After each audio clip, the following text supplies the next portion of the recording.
الحمد لله رب العالمين والصلاة والسلام على سيدنا وحبيبنا وشفيعنا وقرة أعيننا ونور قلوبنا ومولانا محمد إمام الأنبياء والمرسلين وقائد الغر المحجلين وعلى آله وصحبه الطيبين الطاهرين. اللهم لا سهل إلا ما جعلته سهلا وأنت يا حي يا قيوم تجعل الحزن إذا شئت سهلا. اللهم ارزقنا الإخلاص في النية والقول والعمل ونعوذ بك من حال أهل النار آمين. بسم الله الرحمن الرحيم. الفقه الأكبر للإمام أبي حنيفة النعمان رضي الله عنه. Sedikit muqaddimah. Risalah ini ditulis oleh Imam Agung, Imam Mujtahid, yaitu Al-Imam Abu Hanifah.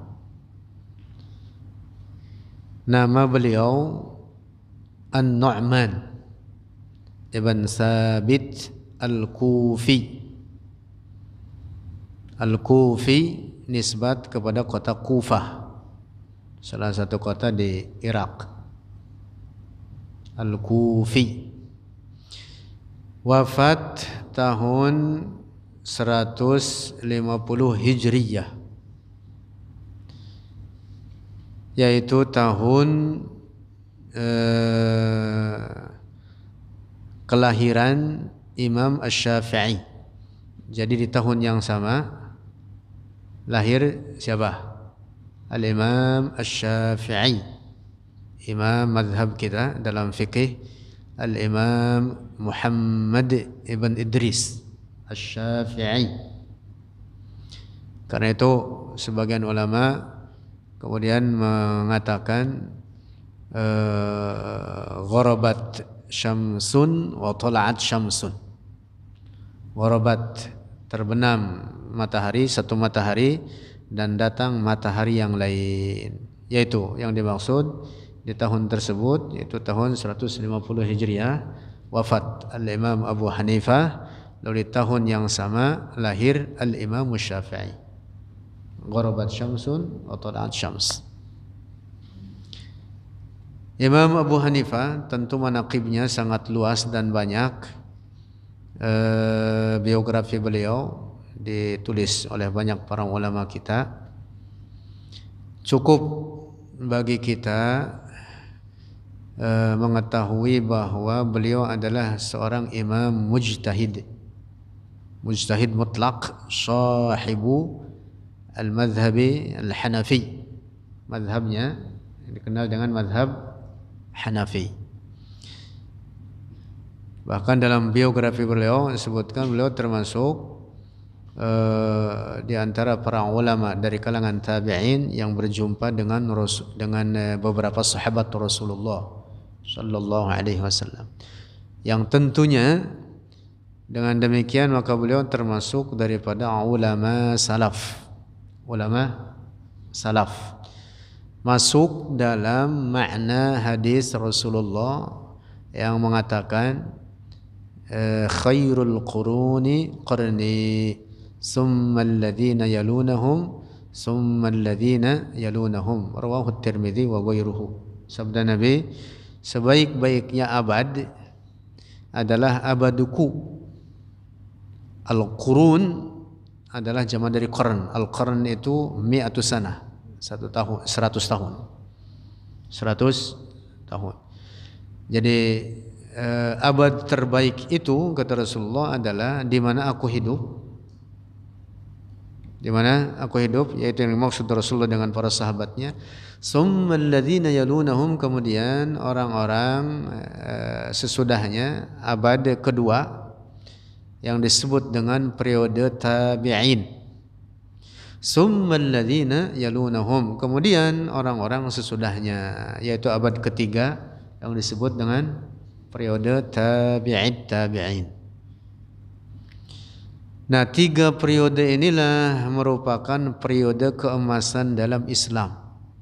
Sehingga periode ini, 3 periode ini disebut dengan periode apa? Salaf. Jadi penyebutan istilah salaf atau seorang ulama disebut salafi, seharusnya yang dimaksud adalah yang hidup di 3 abad pertama Hijriah ini. Al-Imam Abu Hanifah, Al-Imam Malik ibn Anas. Imam Abu Hanifah wafat tahun 150, Al-Imam Malik ibn Anas gurunya Al-Imam Syafi'i wafat tahun 179, Al-Imam Syafi'i wafat tahun 204 Hijriah. Kemudian muridnya Al-Imam Ahmad ibn Hanbal, muridnya Al-Imam Syafi'i. Nah, ini semua para imam mujtahid adalah para ulama salaf. Nah, setelah 300 ke sekarang 400, 500, 600, 700. Sekarang apalagi kita di akhir zaman. Tahun berapa? 1446 Hijriah. Disebut dengan khalaf. Disebut dengan apa? Khalaf. Nah, Al-Imam Abu Hanifah di dalam risalahnya ini mengungkap akidah Rasulullah dan para sahabatnya yang merupakan akidah ahli sunnati wal jamaah. Maka nanti apa yang akan kita baca di dalamnya penjelasan poin-poin pokok terkait ajaran Rasulullah dalam bab akidah. Yang karena itu maka Imam Abu Hanifah mengatakan atau menamakan risalahnya ini dengan Al-Fiqhul Akbar. Al-Fiqhul Akbar itu yang dimaksud adalah ilmu tauhid. Al-Fiqhul Akbar yang dimaksud apa? Ilmu tauhid. Nah, mempelajari ilmu tauhid ini wajib didahulukan di atas furu'ul fiqh, di atas cabang-cabang ilmu fikih. Maka diriwayatkan dari para ulama, "I'lam anna al-fiqha fid din afdalu min al-fiqhi fil ahkam." Diriwayatkan dari Imam Abu Hanifah mengatakan demikian. Ketahuilah bahwa mempelajari tauhid itu jauh lebih utama daripada mempelajari hukum-hukum fikih, walaupun juga wajib, walaupun sama-sama wajib. Nah, maka wajib itu ada tingkatannya. Ada aujabul wajibat atau a'lal wajibat, kewajiban yang sangat tinggi sekali. Ada awsatul wajibat, ada adnal wajibat. Bertingkat kewajiban itu. Karena itulah para ulama ketika menyusun kitab-kitab yang berisi ajaran agama ini mestilah dimulakan dengan ilmu tauhid, baru kemudian belakangan ilmu fiqh, ilmu fikih, furu'ul ahkam. Dalam Al-Quran Allah berfirman, "Fa'lam annahu la ilaha illallah wastaghfir li dzambika walil mu'minin wal mu'minat." Didahulukan penyebutan perintah untuk mengenal ilmu tauhid.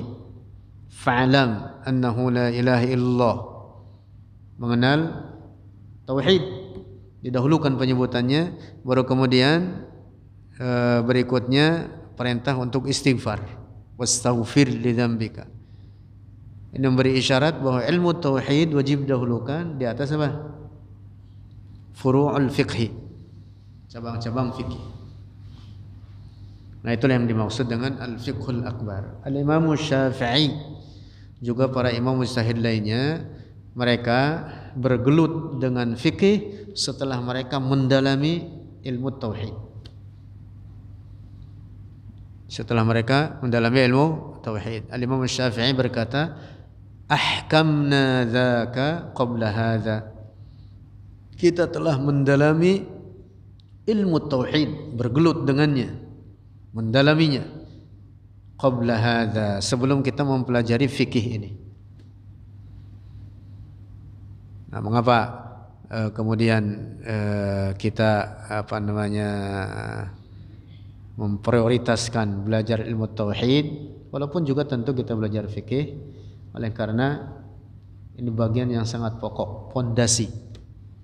Karena itu pula ilmu tauhid ini disebut dengan ilmul usul.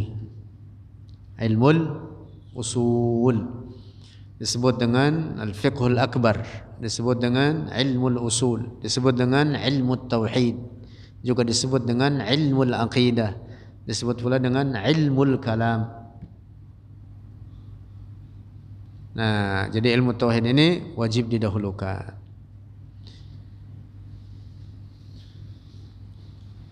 Al-Imam Abu Hanifah menulis beberapa risalah dalam ilmu tauhid, salah satunya yang ada di hadapan kita ini risalah Al-Fiqhul Akbar. Selain ini juga beliau menulis beberapa risalah lainnya dalam ilmu tauhid yang juga di dalamnya dibahas tentang aqidah Rasulullah, aqidah ahli sunnati wal jamaah. Bismillah. Qala al-Imam Abu Hanifah radhiyallahu anhu, telah berkata oleh al-Imam Abu Hanifah radhiyallahu anhu, aslut tauhid, bermula asal tauhid atau pokok tauhid, wa ma, dan sesuatu yasihhu yang sah al-i'tiqad oleh keyakinan alaihi di atasnya, ma wajib an yaqula untuk berkata oleh seseorang. Yang dimaksud apa? Meyakini, mengucapkan, berikrar dan meyakini. Sedikit terkait ini, bahwa dalam menetapkan keyakinan itu wajib sinkron atau sejalan antara apa? Mulut dengan hati. Hati meyakini, tasdiq, meyakini, dan lidah apa? Mengakui, ikrar. Ikrar. Jadi wajib sejalan. Tidak cukup dengan mulut saja tanpa keyakinan dalam hati, atau sebaliknya dengan hati saja tanpa ikrar di mulut. Maka nanti ada istilah iman dan Islam, di mana keduanya adalah satu paket yang tidak dapat terpisahkan. Di dalam risalah ini Imam Abu Hanifah menyebutkan kaz-zahri ma'al batn. Tidak dapat terpisahkan iman dan Islam itu. Iman menyangkut keyakinan yang wajib diyakini dalam hati. Islam menyangkut praktik-praktik pada lahiriah, pada anggota-anggota badan. Mengucap dengan dua kalimat syahadat harus diucapkan. Tidak hanya dalam hati saja diyakini, tapi diucapkan. Salat, puasa, zakat, Islam namanya. Nah, jadi dua ini, al-iman wal Islam, kaz-zahri ma'al batn, disebutnya begitu oleh Imam Abu Hanifah dalam risalah ini, nanti di bagian belakang. Nah, sehingga lidah dan hati itu wajib sinkron. Wajib sinkron. Umpama ada orang meyakini dengan hatinya tetapi tidak mau berikrar dengan mulutnya, maka tidak sah keimanannya. Contohnya seperti siapa? Abu Thalib. Menurut mayoritas ulama, bahkan Imam Abu Hanifah sendiri di akhir risalah ini mengatakan Abu Thalib mata kafiran, mati dalam keadaan kafir.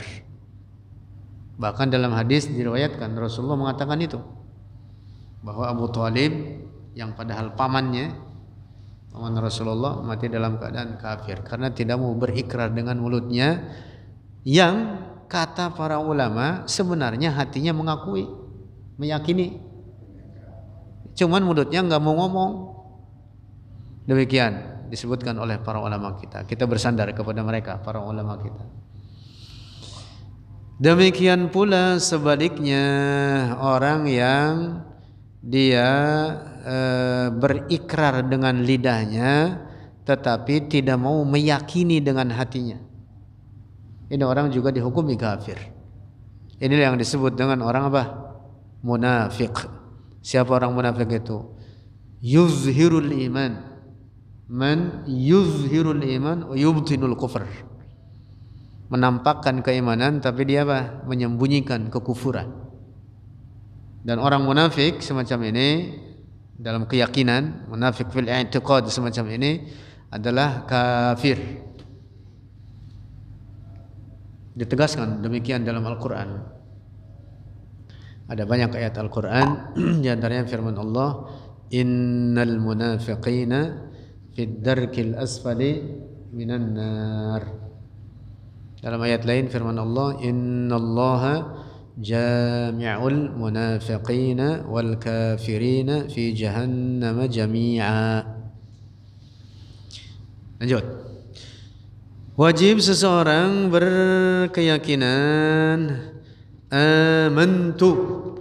Dia berkata, mengucapkan, meyakini dan mengucapkan amantu, beriman oleh aku billahi dengan Allah, wa malaikatihi dan para malaikatnya, wa kutubihi dan kitab-kitabnya, wa rusulihi dan para rasulnya, wal ba'si dan peristiwa kebangkitan ba'dal mauti setelah kematian, wal qadari dan dengan qadar, khairihi baiknya qadar, wa syarrihi dan buruknya qadar, minallahi ta'ala dari Allah ta'ala, wal hisabi dan dengan hisab hari perhitungan, wal mizani dan dengan mizan ditimbangnya atau peristiwa ditimbangnya amal soleh dan keburukan atau amalan para hamba, wal jannati dan surga, wan nari dan neraka, wa dzalika dan demikian itu haqqun kulluhu, hak seluruhnya. Nah, ini apa yang dicatatkan oleh Imam Abu Hanifah di sini adalah diambil dari hadis yang disebut dengan hadis Jibril. Hadis Jibril terkait makna iman. Hadis yang menceritakan ketika Rasulullah duduk dengan beberapa sahabatnya, tiba-tiba ada datang orang syadid bayadus siyab, pakaiannya putih bersih, syadid sawadi sya'r, pakaiannya rambutnya hitam mengkilap. Kurang lebih bahasa kitanya ini orang fresh, seger, la yura minhu atharus safar, tidak terlihat darinya apa? Bekas perjalanan jauh. Padahal para sahabat enggak ada yang mengenalnya. Artinya ini orang asing, mesti dari jauh, dan lumrahnya mesti kalau dari jauh itu apa? Kecapean, lecap gitu. Tapi ini orang fresh.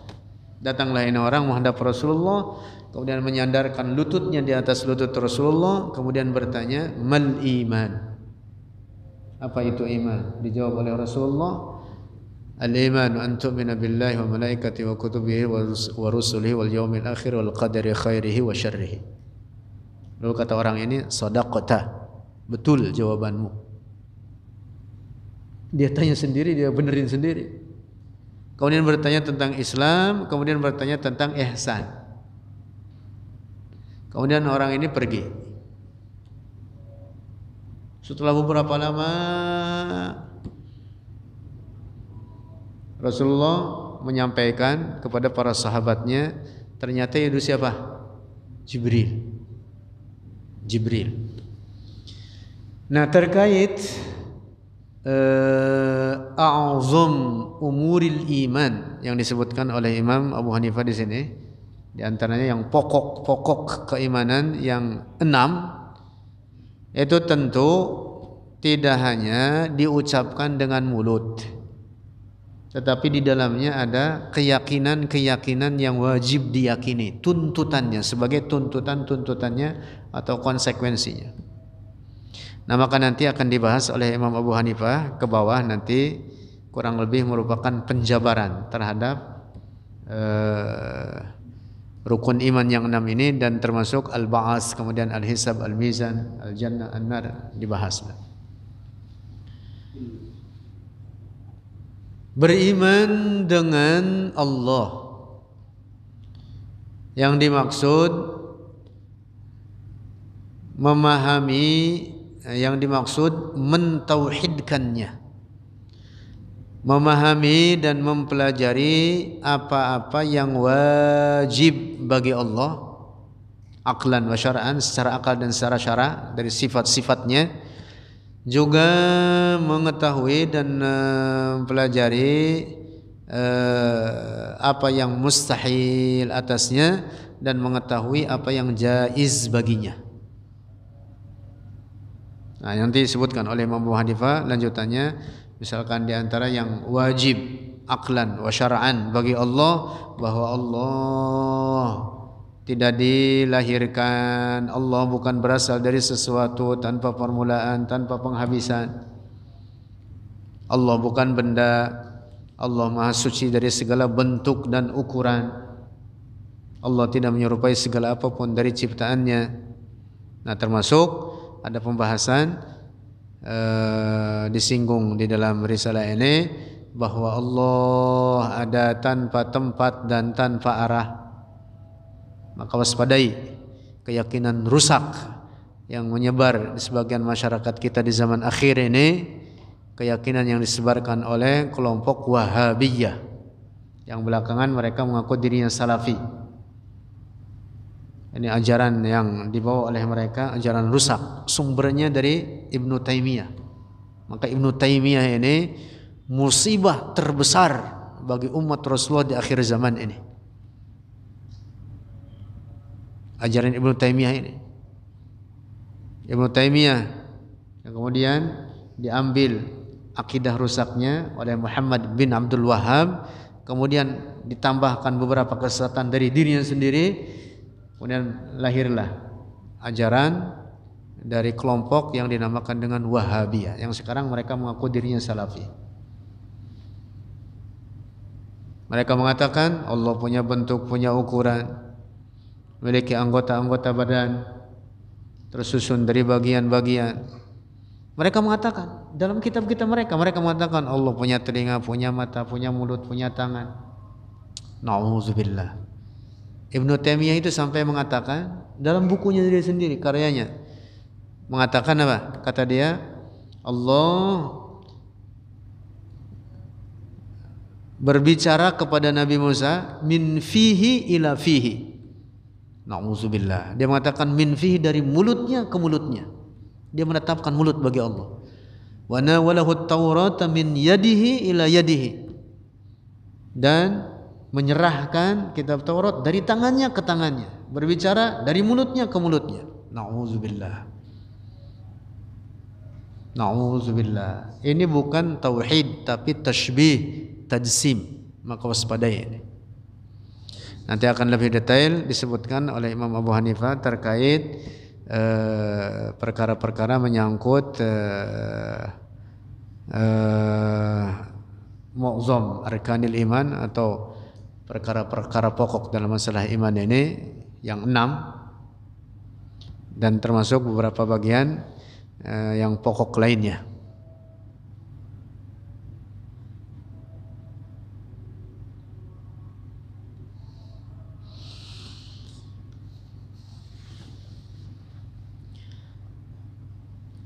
Wajib beriman dengan para malaikat Allah. Artinya Allah menciptakan para malaikat yang jumlah mereka itu jauh lebih banyak dari seluruh apapun, dari seluruh makhluk Allah ini. Diciptakan dari nur, dari cahaya. Maka mereka disebut dengan ajsam nuraniyah. Jisim-jisim mereka para malaikat itu dari nur. Dalam Al-Quran disebutkan terkait bahwa jumlah mereka itu tidak ada yang mengetahui kecuali Allah. Allah berfirman, "Wa ma ya'lamu junuda rabbika illahu." Yang disebutkan di dalam Al-Quran nama-nama mereka diantaranya adalah 10, sehingga yang 10 ini diperintah terhadap kita untuk kita menghafalnya.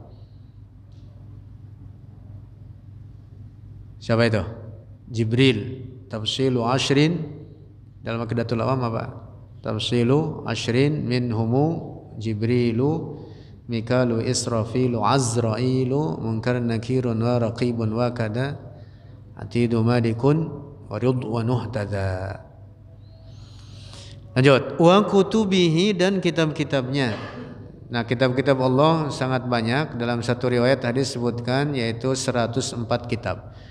Nah, di antara kitab-kitab tersebut yang disebutkan dalam Al-Quran adalah 4. Sehingga yang 4 ini juga diperintah atas kita untuk kita menghafalnya.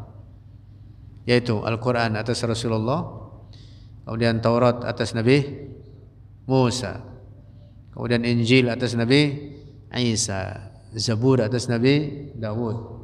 Arba'atun min kutubin tafsiluha Tauratu Musa bil huda tanziluha, Zaburu Dawud wa Injilun ala Isa wa Furqanun ala khairil mala. Nanti akan dibahas terkait kalamullah, dibahas di dalam risalah ini. Wa rusulihi, dan para rasulnya, wajib beriman dengan para rasulnya, para nabi dan para rasul Allah. Para nabi dalam satu riwayat hadis disebutkan, di antaranya dalam riwayat Al-Imam Ibn Hibban dan lainnya, yaitu 124.000 nabi. Dari jumlah sekian itu sebanyak 313 sebagai rasul. Selain sebagai nabi juga sebagai rasul. Mereka yang berpredikat rasul lebih tinggi dibanding yang nabi saja. Karena itu para ulama kita mengatakan kullu rasulin nabi wa laysa kullu nabiyyin rasulan. Setiap rasul mestilah nabi, tapi tidak setiap nabi sebagai rasul. Yang disebutkan di dalam Al-Quran, sehingga ini pula diperintah oleh para ulama kita untuk mengenalnya, menghafalnya, bahkan paling tidak mengenalnya. Sehingga kalaupun tidak dari depan sampai belakang yang 25 ini umpama tidak hafal semua, tetapi salah satunya apabila disebut maka kita tahu yakin nama tersebut adalah sebagai nabi. Misalkan ketika disebut Ilyasa, nabi. Ketika disebut misalkan Yunus, nabi. Tentu lebih baik hafal. Tafsilu khamsatin wa 'ishrina lazim kullu mukallafin fahaqqiq waqtanim hum Adamun, Idris, Nuhun, Hud, Ma, Saleh wa Ibrahim kullun muttaba', Lutun wa Ismailu, Ishaqu kada, Yaqubu, Yusufu wa Ayyubu tada, Syuaibu, terus Syuaibu, Harunu, Musa wal Yasa, Zulkifli, Dawudu, Sulaimanut taba', Ilyasu, Yunus, Zakaria, Yahya, Isa wa Taha khatimun daqayya. 25 nabi. Tambahan sedikit, definisi yang mengatakan Rasul dapat wahyu wajib bertabligh, sementara Nabi dapat wahyu tapi tidak wajib bertabligh. Nah, ini definisi yang kurang cocok, kurang pas. Karena pada dasarnya semua para nabi wajib bertabligh. Para ulama terdahulu, para ulama al-mutaqaddimun, para ulama terdahulu sudah menjelaskan perbedaan di antara keduanya, bahwa Rasul dapat wahyu dan datang dengan membawa syariat yang baru. Syariat itu al-ahkam, hukum-hukum, ajaran-ajaran. Sementara yang nabi saja mendapatkan wahyu dan datang dengan mengikuti syariat Rasul sebelumnya, tidak membawa syariat yang baru. Keduanya wajib bertabligh, wajib bertabligh. Ya kalau tidak bertabligh bagaimana? Ustadz Ujang punya ilmu walaupun sedikit, wajib bertabligh tidak? Kalau ada orang bertanya misalkan menyangkut ilmu pokok agama dan kita tahu, wajib menyampaikan. Kalau tidak disampaikan berdosa. Tabligh tidak namanya. Itu dia. Balighu anni walau ayah. Apalagi seorang nabi, masa tidak bertabligh? Makanya di antara sifat yang wajib adanya bagi para nabi, siddiq, amanah, tabligh, uthanah, tabligh. Ini berlaku bagi seluruh para nabi. Terus wal ba'si ba'dal mauti, dan kebangkitan setelah kematian. Ini wajib diimani adanya. Al ba'ts di sini birruh wal jasad. Dengan ruh dan jasad, bukan ruhnya saja tapi dengan jasadnya.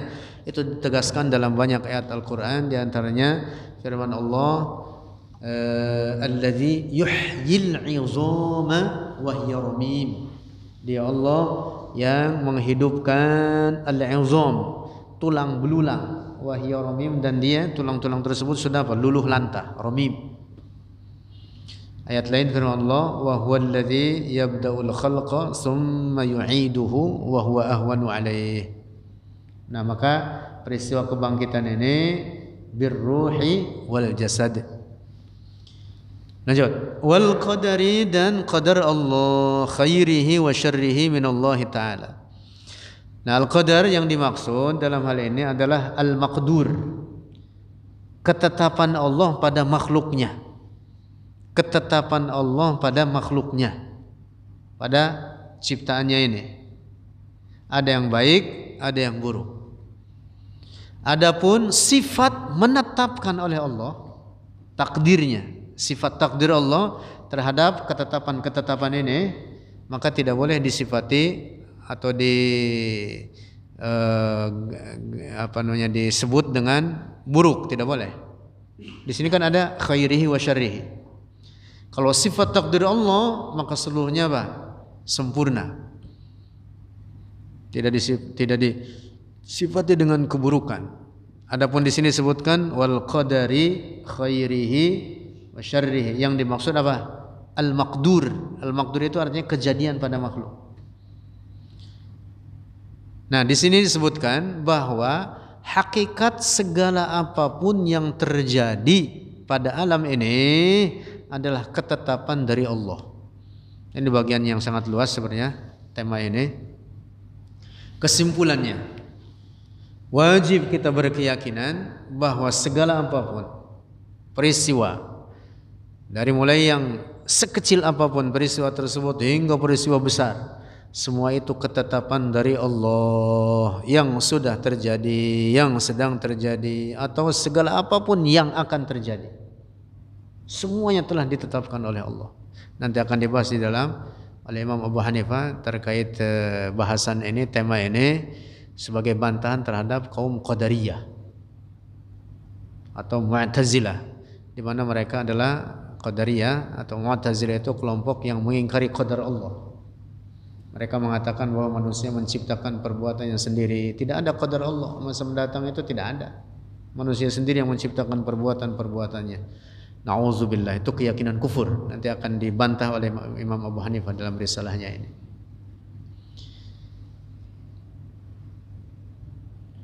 Di dalam Al-Quran Allah menegaskan, yang bahkan oleh Allah diberikan perumpamaan dengan peristiwa yang mungkin kita menganggapnya remeh. Apa itu? Jatuhnya daun dari pohon. Daun kering jatuh dari pohon. Oleh Allah dikatakan apa? Illa fi kitabim mubin. Itu adalah ketetapan dari Allah. Dicatatkan fi kitabim mubin, ay fil lauhil mahfuz. Dicatatkan di lauh mahfuz. Artinya dengan ketetapan dari Allah. Allah berfirman, "Wa ma tasqutu min waraqatin illa ya'lamuha." ولا حبة في ظلمات الأرض ولا رطب ولا يابس إلا في كتاب مبين. Tidaklah gugur sehelai daun dari pohon kecuali diketahui oleh Allah, yang kering yang basah dalam kegelapan malam. Itu semua fi kitabim mubin, ditetapkan, ditentukan oleh Allah di Al-Lauhul Mahfuz. Kitabim mubin ay Al-Lauhul Mahfuz. Masya Allah. Semuanya dengan ketetapan Allah. Saya tidak pernah punya pikiran akan ketemu orang namanya Mang Ujang. Jangankan kepikiran, mimpi aja nggak pernah. Mimpi aja nggak pernah Mang Ujang. Tiba-tiba kita ketemu ini. Kenal. Rupanya Mang Ujang orang Garut. Akhirnya saya ke Garut. Gitu. Dengan apa? Takdir Allah, dengan qadar Allah. Allah menetapkan itu. Artinya bukan apa? Keinginan dan ketetapan dari kita sendiri. Lah iya. Kalau dengan ketetapan diri kita sendiri mah kita milih. Itu bukan kenalnya model Bang Ujang, milih yang lain mungkin. Itu bukti bahwa kita tidak menetapkan peristiwa-peristiwa, tidak menciptakan perbuatan kita, tetapi segala peristiwa dan kejadian pada alam ini dengan ketetapan dari Allah. Al-hisab dan al-mizan, al-jannah, an-nar, wa dzalika haqqun kullu. Nanti akan dibahas oleh Imam Abu Hanifah di dalam ini rincian terkait perkara-perkara atau tema-tema tersebut. Nah, ada bagian penting di bagian ini, yaitu bahwa surga dan neraka itu sudah diciptakan. Bahkan penciptaan surga dan neraka oleh Allah itu terlebih dahulu dibanding makhluk-makhluk lainnya, dibanding manusia. Ya tentu bukan yang mutlak pertama. Yang mutlak pertama adalah air. Air, bukan Nur Muhammad tapi air. Allah berfirman, wa ja'alna minal ma' kulla syai'in hayy. Dalam hadis Rasulullah bersabda, innallaha lam yakhluq syai'an mimma khalaqa qabla al-ma'. Nanti juga akan kita bahas terkait itu. Ada salah satu yang pendapat yang wajib kita waspadai, yang ini disebarkan oleh orang-orang Wahabi, yang mereka ambil dari kesesatan Ibnu Taimiyah. Mereka mengatakan bahwa kata mereka neraka akan punah. Nauzubillah. Nah, ini keyakinan rusak. Ibnu Taimiyah mengatakan begitu dalam banyak karya-karyanya, di antaranya dalam Majmu' Fatawa. Kemudian dalam karyanya berjudul Minhajus Sunnah An-Nabawiyah, termasuk juga dikutip oleh dia dalam bukunya berjudul Muwafaqat Syarihil Ma'qul li Sahihil Manqul, yang kemudian ini diyakini oleh para pecintanya, para pengikutnya, yaitu Wahabi. Dan kemudian mereka menyebarkan pendapat rusak ini. Sebagian masyarakat kita, mereka mengatakan bahwa neraka akan punah. Nauzubillah. Mereka berkeyakinan siksaan terhadap orang-orang kafir di dalamnya akan habis. Bahkan ada salah seorang pemuka Wahabi, tokoh mereka, menulis buku judulnya Al-Qaulul Mukhtar bi Fana'in Nar. Jadi judulnya saja sudah menyesatkan, menyatakan isinya. Judulnya sudah menyatakan isinya. Apa makna judul ini? Kata dia, Al-Qaulul Mukhtar, pendapat yang terpilih, artinya menurut dia pendapat yang benar, bifana'in nar, bahwa neraka itu akan punah. Nauzubillah. Padahal dalam Al-Quran puluhan ayat menegaskan surga dan neraka kekal tanpa penghabisan. Surga dengan penduduk di dalamnya daripada orang-orang mukmin serta kenikmatan yang mereka raih di dalamnya tanpa penghabisan. Neraka dengan siksaan di dalamnya terhadap orang-orang kafir, mereka semua di dalamnya abadal abidin, selamanya tanpa penghabisan. Itu disebutkan khalidina fiha dalam Al-Quran berulang. Kekal mereka di dalamnya. Nah, maka waspadai keyakinan rusak mereka ini, orang-orang Wahabi, karena mereka itu banyak sekali kesesatannya, salah satunya ini. Nanti akan kita bahas beberapa bagian di antara beberapa kesesatan mereka itu, supaya kita waspada dari kerusakan akidah. Wallahu a'lam bissawab.